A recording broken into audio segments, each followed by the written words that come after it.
So 2025 might have been the worst year to release a great game. This was one of those years where being great just wasn't enough because one game released and sucked all of the oxygen out of the room. Expedition 33 was lightning in a bottle. A brand new studio, made up of industry vets and total newcomers, drops their first game and people are calling it a masterpiece. It launched in April, sold 5 million copies by October, despite being on Game Pass, and 8 months later, people are still talking about it.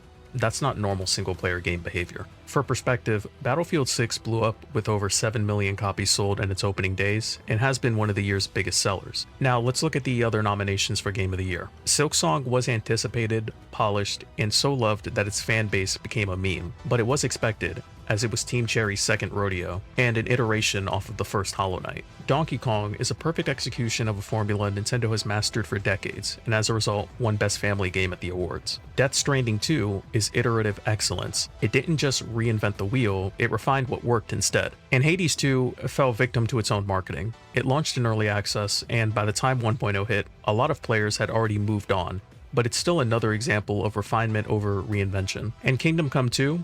A huge step up from its first game. If you had asked me back in February prior to playing Expedition 33, I would have told you it had a real shot at becoming Game of the Year, but some years quality isn't the only deciding factor. In some ways, Expedition 33 spits in the face of the AAA games industry, as many of the developers are former Ubisoft devs, and this is an example of what happens when developers are allowed to make what they want to make instead of having to conform to the wants of investors and shareholders. Some years one game changes the conversation and everything gets caught in the crossfire.